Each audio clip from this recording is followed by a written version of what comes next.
खान को इस्लामाबाद एयरपोर्ट पर हज रवानगी से रोक दिया गया। जी हां नाज़रीन, पाकिस्तान के सीनियर सहाफ़ी इमरान रियाज खान को हज पर जाने से रोक दिया गया, जिसकी वीडियो भी सोशल मीडिया पर आई है। आए नाज़रीन वीडियो देखते हैं।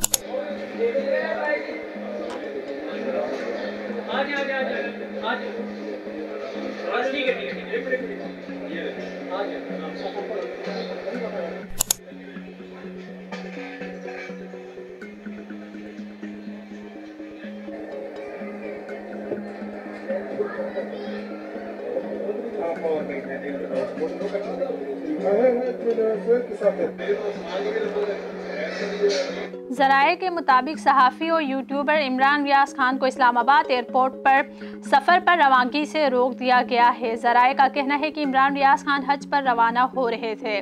वाज़ेह रहे कि लाहौर की इंसदाद दहशतगर्दी अदालत ने 9 मार्च को ज़मान पार्क हमला केस में सहाफ़ी इमरान रियाज खान की ज़मानत मंजूर की थी, जिसके बाद उन्हें कैंप जेल से रिहा कर दिया गया था। इस हवाले से इमरान रियाज खान के वकील ने भी कानूनी जो कार्रवाई है उस हवाले से बोला है। आए नाज़रीन देखते हैं कि उनके वकील क्या कहते हैं। मैं आपको बता देता हूँ, लेकिन जो कानूनी पहलू है वो आपको आज सब बता देंगे। कुछ चीजें थोड़ी सी आप पहले सुन लीजिए ताकि टेक्निकली मुझे भी आइडिया हो जाए, क्योंकि कानून को मैं उस तरह से नहीं जानता। सर, ऐसा है कि हमने एक रिट पिटीशन लगाई थी इस्लामाबाद हाई कोर्ट के सामने, जिसमें इमरान रियाज साहब का नाम ECL और PCL के अंदर डाला गया था। उसका डिसीजन 29 मई को आया था, जिसमें अदालत ने हुक्म दे दिया था कि इनका नाम ECL और PCL से निकाल दिया जाए।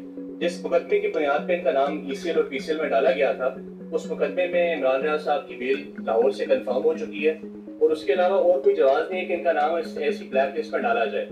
अदालत ने हुक्म दिया था कि चूंकि इन्हें हज पे जाना है तो फौरी तौर पर इनका नाम ECL और PCL से निकाला जाए। बट जब रात को इमरान साहब ट्रैवल कर रहे थे और जब एयरपोर्ट इमिग्रेशन पे पहुंचे तो वहां पता चला कि इनका नाम ECL और PCL से अभी तक नहीं निकाला गया।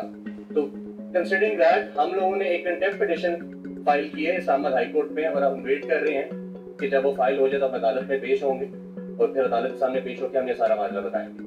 तो नाज़रीन आपने देखा कि इमरान रियाज खान के जो वकील हैं उन्होंने इस केस का कानूनी पहलू तो हमें बता दिया, लेकिन इमरान रियाज खान ने भी इस हवाले से अपना एक मौक़िफ़ सामने रखा है। आइए देखते हैं कि उनका इस केस के हवाले से क्या कहना है। मैंने ना रात को कुरान पाक में ना पढ़ा और अहादीस में भी पढ़ा। इसका बहुत सख्त अज़ाब है और बड़ी सख्त सज़ा है। आप बैतुल्लाह से और उसके तबाब से नहीं रोक सकते मुसलमानों को। और जाबिर हुक्मरान का लफ्ज़ इस्तेमाल किया गया कि ज़ालिम हुक्मरान, एक हदीस के अंदर। सूरह अनफाल में भी मैं पढ़ रहा था, शायद आयत नंबर 34 की, वहां पे भी है और दीगर सूरतों के अंदर भी ये तस्करा मौजूद है। तो अब ये कौन है जो इतना बड़ा रिस्क ले रहा है? मैं तो हैरान हो रहा हूँ।